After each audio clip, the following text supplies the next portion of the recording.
Hey there, welcome to Car Clinic.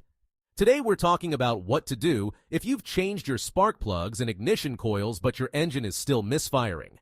If you haven't already, make sure to subscribe and hit the bell so you don't miss valuable videos like this one.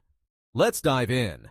Alright, so you've replaced the spark plugs and ignition coils, but your engine is still misfiring. Let's break this down into a clear and actionable plan to help you solve the problem. Start by inspecting the fuel system.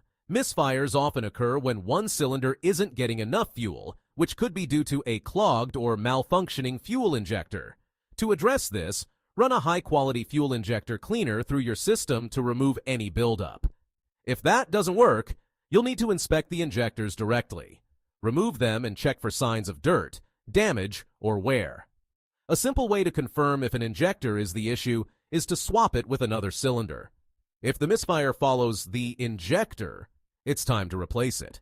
Next, check for vacuum leaks. Even a small leak in your vacuum system can disrupt the engine's air-to-fuel ratio, leading to a misfire. Pay close attention to the engine bay and listen for any hissing sounds around the hoses or intake manifold. For a more precise diagnosis, perform a smoke test. By introducing smoke into the vacuum system, you'll quickly spot any leaks. If you find damaged hoses or worn gaskets, replace them promptly to restore proper airflow. Another critical step is to test the engine compression. Low compression in one or more cylinders can be a major cause of misfires. To do this, you'll need a compression gauge. Remove the spark plugs, screw in the gauge, and crank the engine to measure the pressure in each cylinder.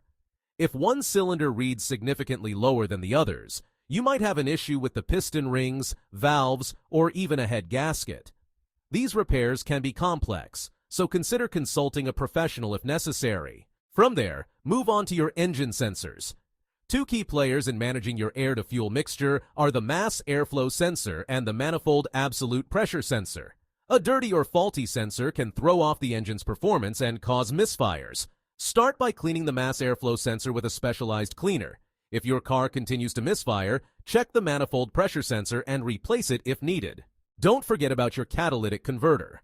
A clogged converter can cause exhaust back pressure, which disrupts the engine's ability to run smoothly. If you notice weak acceleration or diagnostic trouble codes pointing to the catalytic converter, it's time for an inspection. In some cases, cleaning might work, but you may need to replace the converter entirely. Another area to examine is the crankshaft and camshaft position sensors. These sensors are vital for ensuring your engine's timing is accurate. A failing sensor can send incorrect signals to your engine's control unit, leading to misfires. Inspect the sensors and their wiring for damage, and replace them if you find any faults. Lastly, take a look at the EGR valve. If this valve is stuck open or clogged with carbon deposits, it can throw off your engine's air-to-fuel ratio.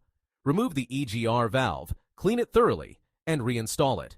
If cleaning doesn't fix the issue, replacing the valve may be the solution. Once you've addressed these areas, revisit your original repairs.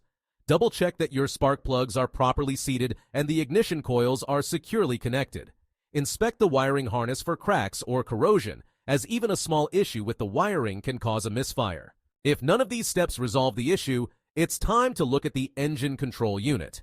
The ECU manages critical functions like fuel delivery and ignition timing. A malfunctioning ECU can cause persistent misfires, so use a diagnostic tool to check for software errors or hardware failures. If necessary, consult a professional to repair or reprogram the unit. If you found this video helpful, make sure to hit that like button, subscribe, and leave a comment below with any questions you have.